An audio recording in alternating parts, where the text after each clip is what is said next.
Alright, so now that we've learned a bit about methods, let's go ahead and apply this new knowledge to our program that we wrote in a previous episode.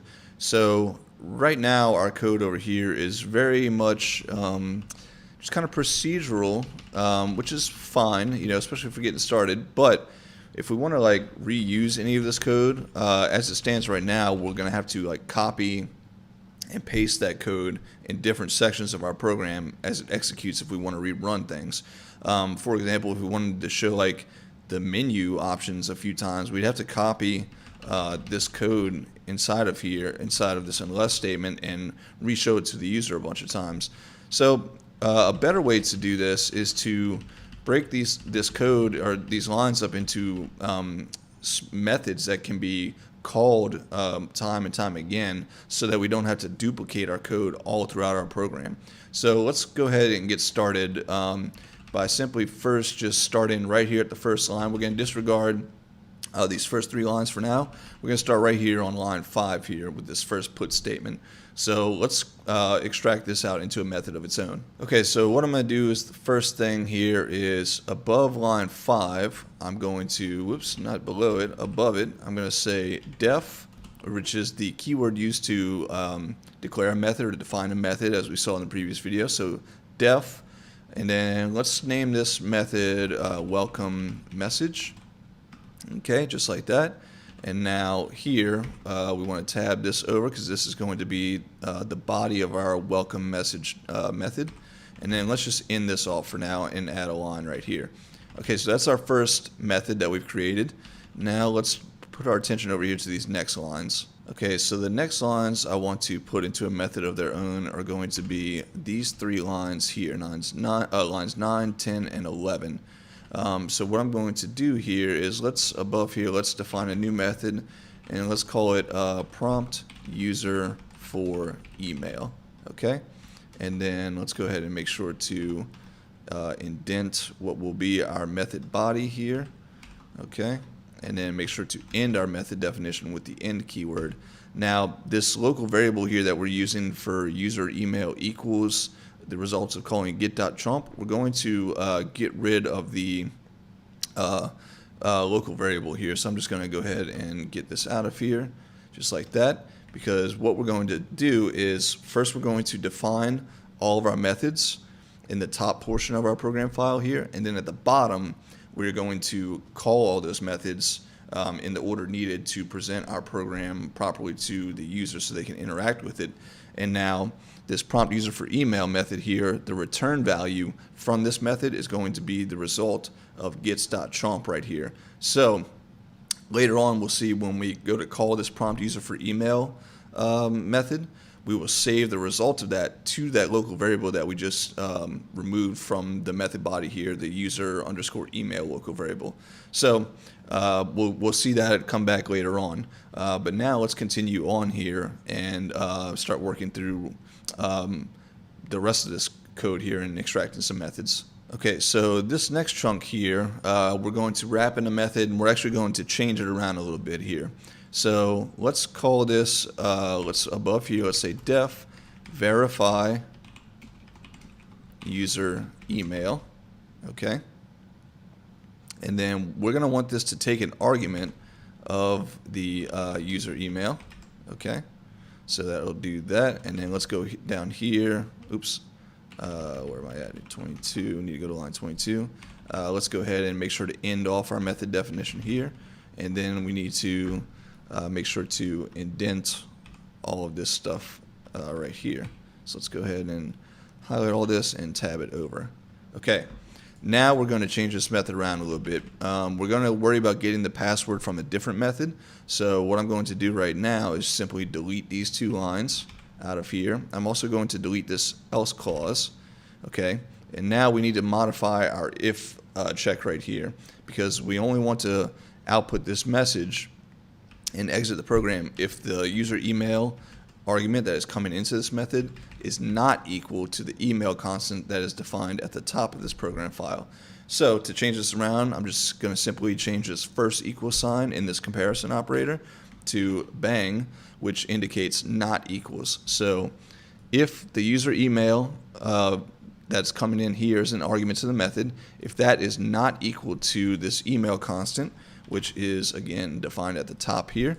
So if these two values are not equal, we'll print out the invalid email message and exit our program. Okay, so that takes care of getting our user email and verifying our user email. Now let's move on to the password section. Okay, so below here, let's make a new method called prompt user for email. Okay, and then let's make sure to end off that method definition, and then in the body of the method here we want to say print enter password. Oops, and we'll do a colon and we'll add a space there, and then we want to just say gets.chomp right here. Okay, so again, we'll print out this message, we'll wait for input from the user.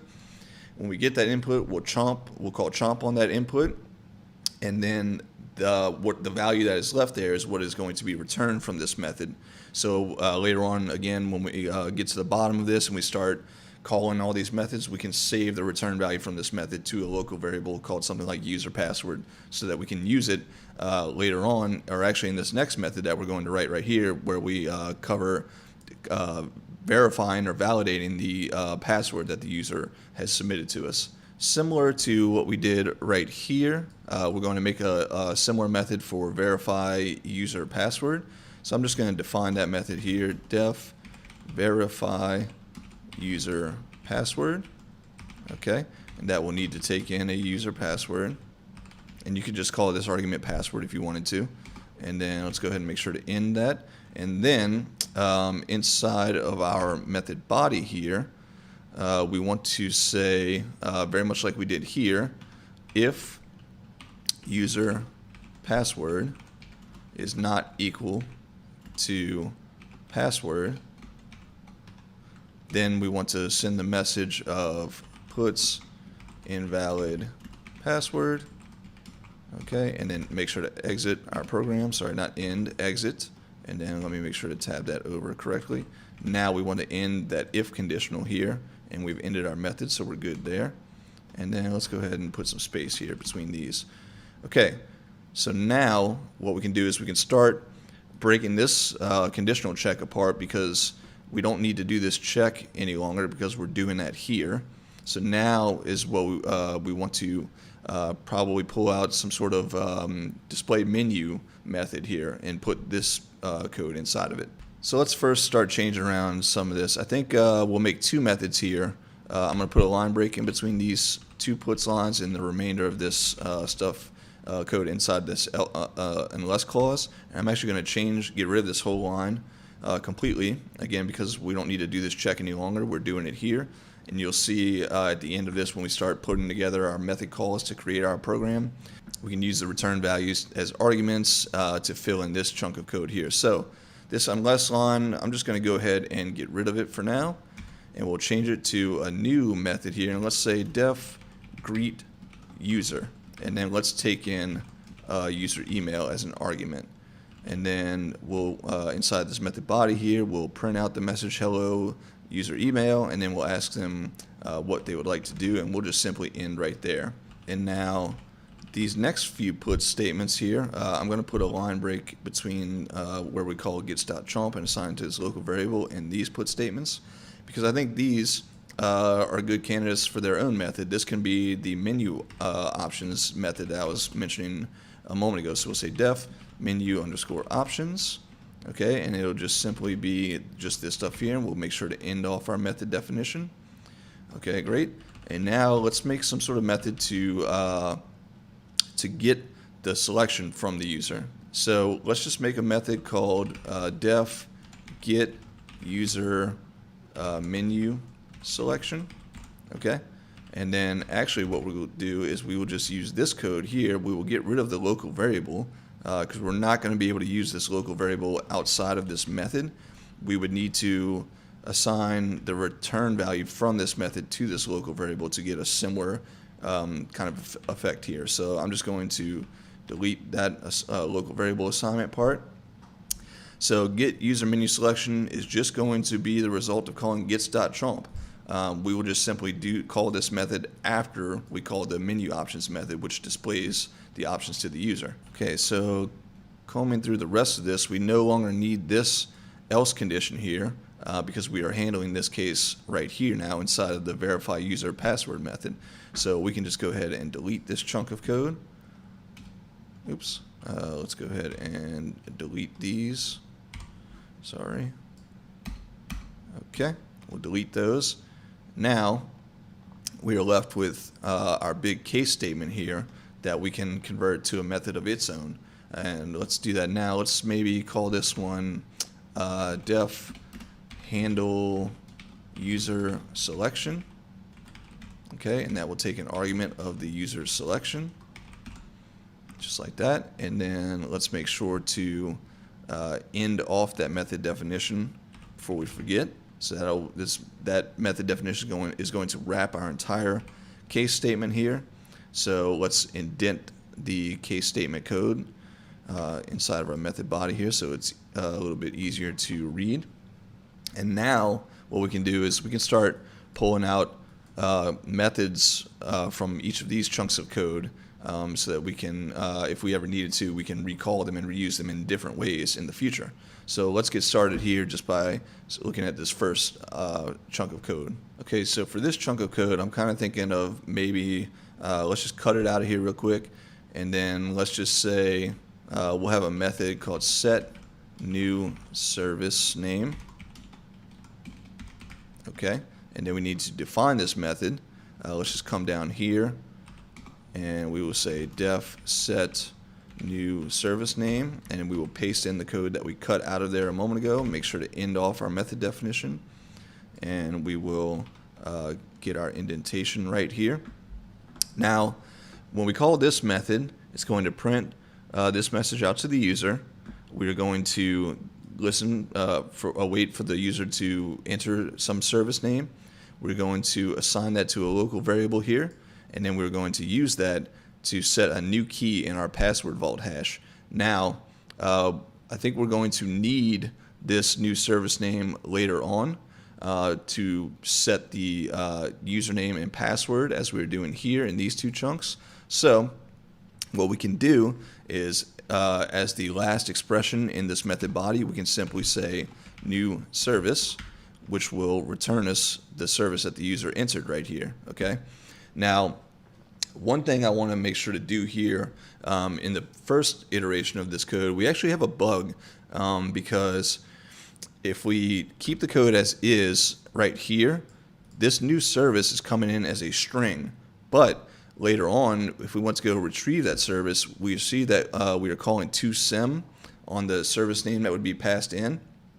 But if we add some services, the keys in our password vault hash will be strings. So when we go to enter something on the command line as a service that we want to get the credentials for, and we convert it to a symbol, it's not going to exist because the key in the password vault hash is a string, and we're trying to use a symbol to access it, and that is not going to work. So I think what we want to do is let's just convert everything to symbols all the time. So right here we'll just say new service.toSim right there. And we'll do the same in these other places as well. Okay, so now let's turn our attention here to this next chunk of code. Okay, so let's, actually first, remember we're returning the new service. So let's actually assign the return value from this method to a local variable first. And let's just call it new service equals the result of calling this method. Okay, and now let's look at extracting this chunk of code into a method of its own. So I'm just going to highlight it. I'm going to cut it out of here, and then think of a method name to represent that chunk of code. So let's say we want it to be set username for, and then some service. So in this case, we'll pass in the new service that we stored in the local variable right here. And then down here, let's make that method. So we'll say def set username for, and then the argument here will just be service. Okay, and let's make sure to end that off. And then in our method body here, we will paste in the code from before. So let's walk through this and make sure we have everything lined up here. So this method is going to print out this message to the user.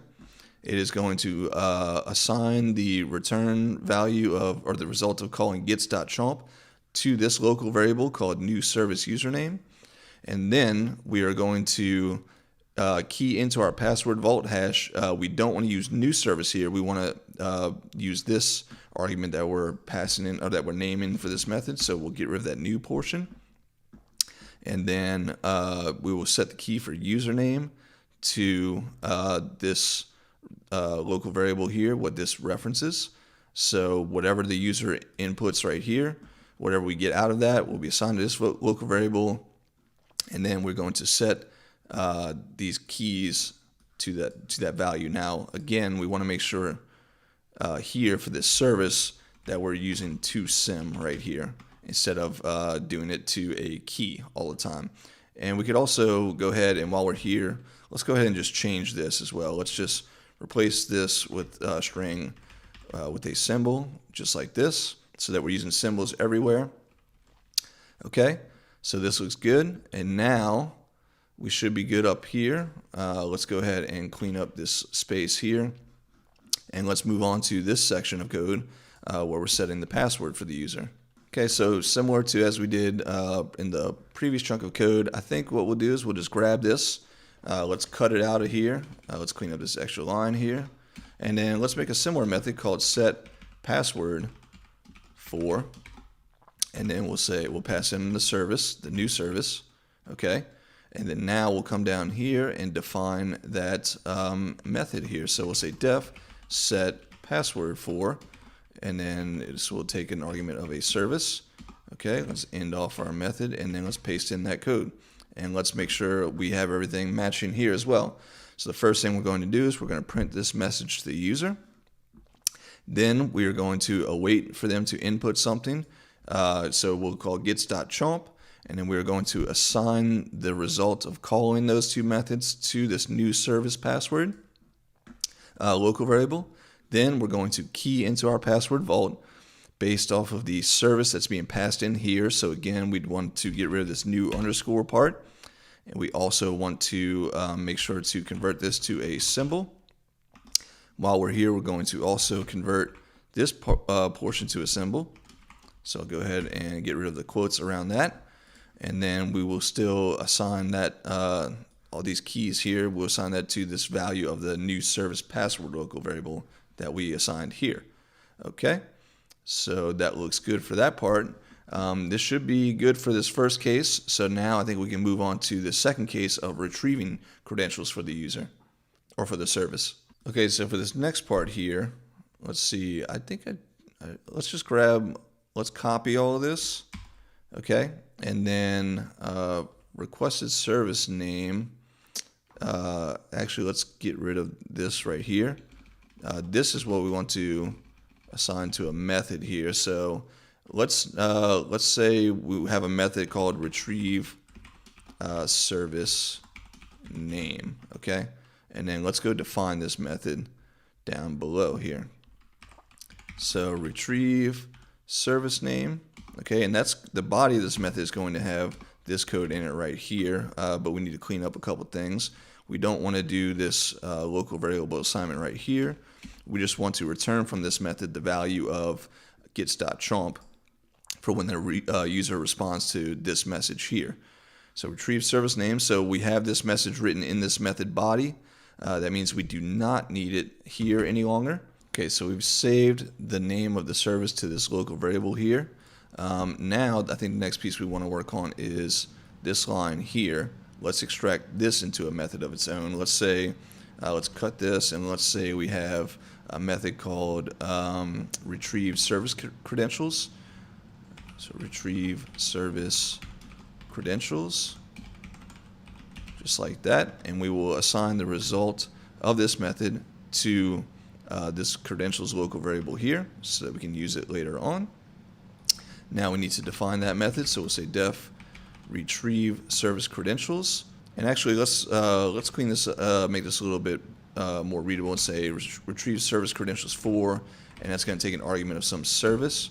Let's end this off, and before we get too far, let's go ahead and remember to come back up here and change this method call here. So retrieve service credentials 4, and then we want to pass in this local variable here as the argument. So requested service name goes in there. And then in our method body down here, let's go ahead and paste in this code and check it to make sure everything is correct, which it is not. So we need to clean up this variable here so that it matches the name of the argument being passed in to the method right here so that we can use it. Okay, so that looks good there. So that is going to the service name that's passed in here, and maybe we just call this service name just so it's a little bit clearer, and we'll change this to be service name as well. So the service name that's passed in, we're going to use that to key into our password vault hash to get the nested hash of the username and password credentials for that service back out.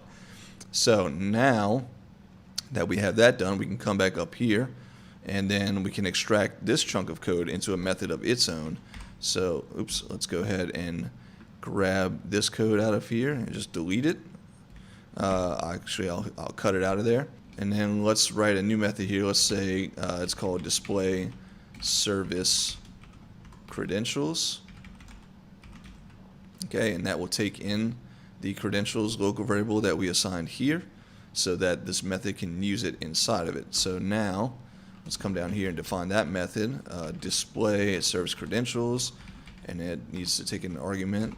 We'll call it credentials, and then our method body will paste in this code here, and then let's double check it to make sure that this all works out. Now we want to output this message here, so we actually need another argument in this method for the service name. So I'm just going to change this variable to be service name. And then I'll come, let's see, over here, and I'll add in another argument here for service name. Okay, separate those with commas. Okay, so here are the credentials for service name. Okay, and then we'll get the credentials, iterate over them, and print out the keys and values for them. Now, where we called this display service credentials method, we need to make sure to now pass in, pass in also the service name, which we can do easily because we've saved off that value of the service name to this local variable here. So we can just copy that variable name, and then inside here we can just paste it in front, separate those with the commas, and now we should be good to go there. And now last thing we can do is we could leave this as is, but since we're trying to get used to methods and practice using methods more, let's go ahead and extract this code to a method of its own as well. So let's cut this out of here, and let's just say we have a method called exit program. And now we can't simply say exit because exit is a keyword in Ruby. But we can say exit program, and then we can come down here and define that exit program method.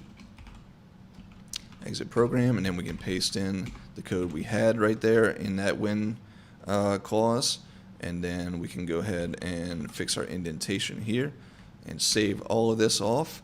And now let's go back to the top of our code here, and let's kind of look at how it looks now. It seems a lot, to me, it seems much more readable, and because things are broken out into small methods that can be reused. And that's the other bonus here of doing of refactoring to use, or refactoring all of our code to into methods, is that now we can reuse chunks of our code as many times as we want in any place that we want, which is very much a win for us.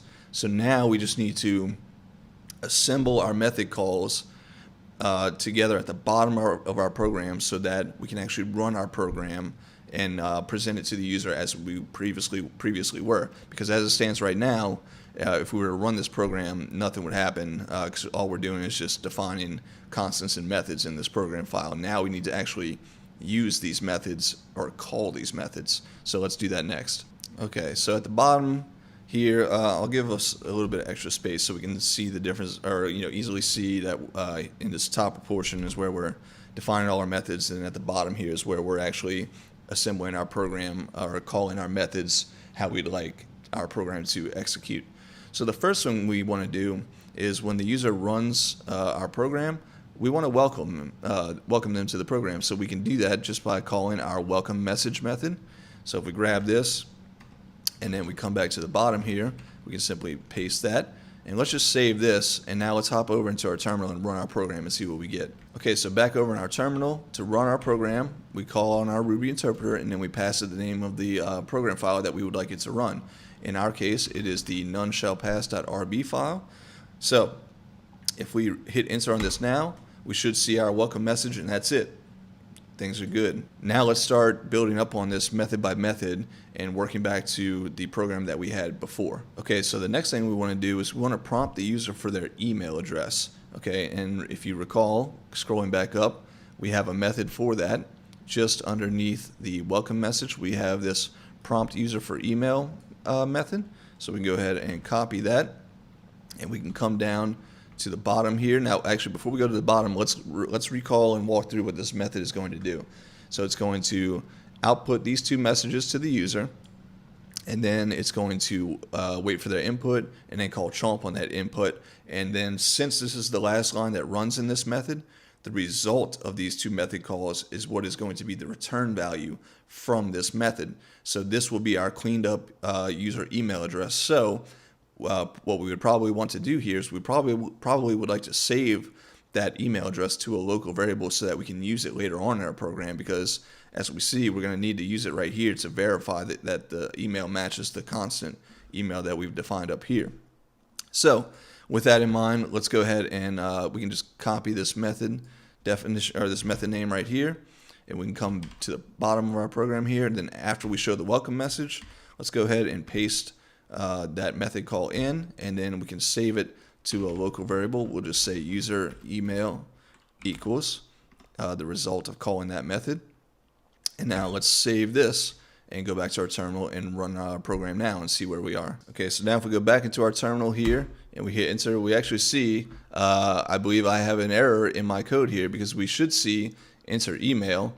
Actually, we should see please sign in to continue, enter email, but instead we see enter password, and that is because I have the same method defined twice. Now when you do something like this, the method that is defined later in the program file is the one that will have that will be executed when you call it.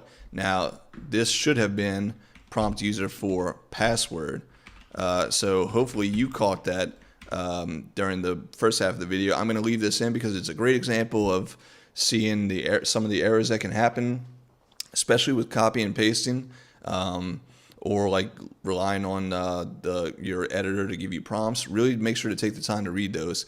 So now with that fixed, let's go back over to our terminal here again. I'm just going to enter a bunch of nonsense and clear it out. Let's rerun this again and let's see what we get. So this time, now that we've renamed that other method, now we get the correct output. So please sign in to continue, and it wants us to enter an email. We can enter an email, and then nothing happens because we're not handling that going forward. We're not checking to see if that email is valid yet. So let's do that next. Okay, so now back over in our program, we need to verify the user email, this method right here. Okay, so what we can do here is we can come down here and say verify user email.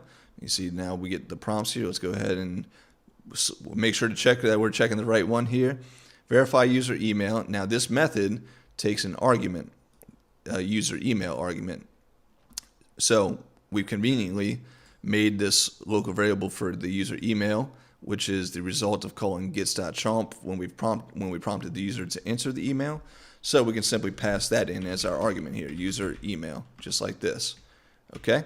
So now if we go back to our terminal and run our program, if we enter a bunch of nonsense, we see the invalid email message and our program exits, which is perfect. That's what this that method should do, as we see here. Let's see, verify user email right here. If the user email that comes in as an argument is not equal to the email constant here, we simply output that message and exit the program. So now what we can do is we can call this method to prompt the user for the password, and we can do this now because of the previous code. So if this comparison fails and we exit the program, any code after this method call is not going to be run. We exit the program and that's it. So and if it does check out, then our program will continue to execute the next code after this method call. So the next thing we want to do is we want to prompt the user for the password. Okay, so now we can come down here, we can say prompt user for password right here, just like that. And now we probably want to save the result of this to a new local variable, because let's go look at our method again and see what it does. Prompt user for password, very much like prompt user for email. It shows them a message, and then it returns to us the value of gets.chomp. That's the return value from this method. So we want to save that. So back down here, we can say user password, for example. We'll make a new local variable just like this, and that will be that. So now we should be able to go back here if we run our program and we enter the correct email, calling that example.com. Now we should be prompted for the password. Perfect. We can enter whatever again right here because we're not handling this right now. But let's do this next. So next we want to verify that the user has entered the correct password. So we can call this method next. So we can say verify user password, and then that method takes an argument, which we have conveniently saved for ourselves already on the previous line of user underscore password, just like that. If we save that and we go back over to our terminal and run our program, let's log in correctly. Calling example.com, enter the password, we'll enter the wrong one, we get invalid password, and our program exits. So this is great. Let's continue on now. So conveniently, this is kind of working out nicely that we can just kind of go down the order in which we've defined these methods in and kind of call them, since we refactored our program as it was into method calls. So it's working out quite nice. This won't always be the case, but it's working out for us right now, which is great. So the next thing we want to do is we want to greet the user and ask them what they would like to do. So let's call that method next. We'll come down to the bottom here. Oops, get rid of that. Let's do greet user. Okay, and then that takes in an argument of their email. Okay, user email. So let's make sure to pass that in, and we can do that because we have that saved right here. So we can say user email, just like this. Okay, so let's save that and go back to our terminal, clear it out, we'll run our program again. We'll log in correctly this time as well, calling example.com, but let's put in the right password this time. So go skate, and now we see hello, we get greeted with our email address, and then we get prompted with the question, what would we like to do? Now we want to show the user the menu, which we can easily do because we have this handy menu options method here. So we can just call this method to display those. So down here we can say menu options, just like that. If we save that and we rerun our program again, calling that example.com, and then we'll enter the proper password here. We see that we get greeted, we get asked the question, and then we get shown the list of menu options. So things are looking good here. Let's carry on with this and finish it out. So now the next thing we want to do is we want to make sure to get the menu selection from the user. So we'll call this get user menu selection method. We'll call this next get user menu selection. We'll just call that method just like so. And let's look at that method. That method just simply calls gets.chomp. So we need to save that return value off so that we can use it. So let's make a local variable called user selection and assign it equal to the return value from that method. Now we need to handle the user selection. So we can call this handy handle user selection method that we created and pass in that user selection here. So let's do that. Come down here, we'll say handle user selection. Okay, and then we'll make sure to pass in the user selection local variable as the argument to that method. Okay, just like that. Now let's go run our program, and we still have this one starting credential, our service and credential set up here. So let's go ahead and use our program, and let's see if we can access this credential now and check and see if we have any bugs here. So we'll save that. We'll go back to our terminal here. Let's rerun our program. Let's log in, calling at example.com. We'll enter in the correct password of go skate. We get shown our menu. Let's say we want option 2. So now we hit option 2, and we see that we get prompted for enter the name of the service you wish to access credentials for. The name of that service is AWS. Okay, and now we see that we get the credentials printed back out to us. So this is looking good. Let's rerun our program and let's see if we can add a new credential over here. So let's do our program again. We'll log in, example.com. Okay, we'll go skate as our password. Now we'll select one. We want to add a new service, so we get prompted to enter the name of the service. Let's just say Google, and then the username for this service will be, I don't know, we'll just say Colin, and the password will be ASDF. Hit enter. No errors, but we see that our program just takes that input and ends, because in the first case, when one is the user selection, we're just getting the service name, setting the password, setting the setting the username, setting the password for the services, and that's it. We're not doing anything else here. But now we're going to see some nice things about methods here. Is, again, like I mentioned it before, but the reusability. We have these two methods: retrieve service credentials for and display service credentials. We can use these up here if we wanted to, for after a user adds a new service. Before our program exits, we could use those two methods to redisplay them back to our user. So I'm going to leave that as an exercise for you to do on your own to implement that feature right now. See if you can figure that out. So now, just as a last check, let's make sure that we can actually exit our program properly. So let's go back to our terminal here. We'll run our program again, log in, calling at example.com. We'll enter our password here, go skate, just like that. And now option 3 should give us that message and exit the program. Exiting the program, goodbye, and now we're out. So great. So we've done a nice refactoring for our program here. It's all now been broken out into really small methods, with the exception of this handle user selection one. It's a bit of a big method here, and it calls out to other methods. But our code is a lot more reusable now than it was previously with the initial implementation of our program here. So this is great. And now, as we get into the next section here, which is where we're going to touch on blocks, I'm going to show you, to end out this video, a really great use case for blocks with something like this. So let's say, for example, we wanted the user to stay able to interact with our program until they said they wanted to exit it, right? Right now, one way to do it would just be to, after the user, after they log in and we greet them and all that, these lines of code here, where we show them the menu options, get their selection, and handle the selection, we could copy these, a bunch of times and just paste them in, but that's limiting us to, or limiting the user to only being able to interact with our program however many times we recall these 3 methods here, right? Now, as I just said, the next section we're going to get into blocks, and what I'm going to show you right here is going to be a nice lead-in into that. So one thing we could do instead of doing this is, there's a method in Ruby called loop. There's several types of loops, but we're just going to look at the loop method itself for right now. So the loop method, the way it works is you call loop, and then you pass loop a block. So in this case, we'll use the do end syntax here, since we have 3 lines of code that we want to run inside of a loop. So we'll say loop do, and then we need to end our block with the end keyword, and then we'll come over here and make sure to indent this code properly.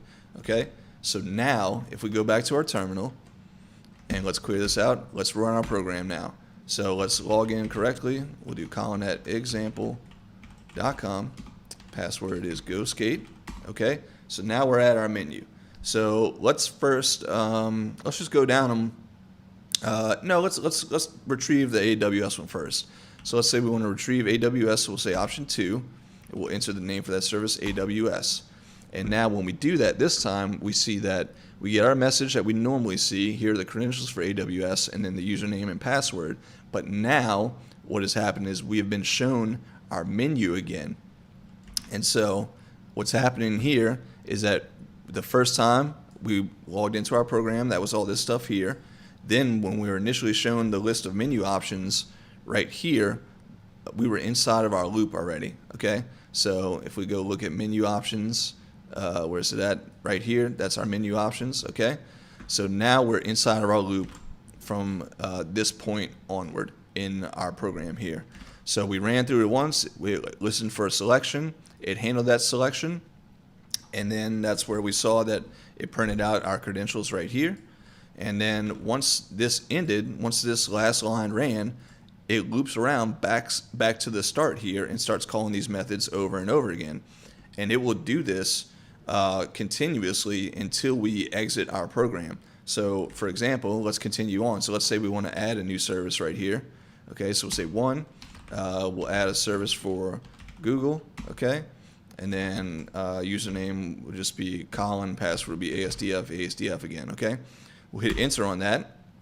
Now it handled our selection and we input the credentials into it, and now it looped back to show us our menu again. So now we can go and retrieve those credentials. So the name of this service is Google, and now we see that it went into our password vault hash and retrieved those credentials for that service, and then looped back around again and showed us the menu again. Now to actually get out of this, we can say 3 or enter option 3 for exit. If we hit enter here, we see that we get our exit message and we are out of our program. So this is one great way to use a loop with a block, and hopefully now you can start to see some of the potential power for blocks, which we're going to dig into more in the next video. So I will see you there.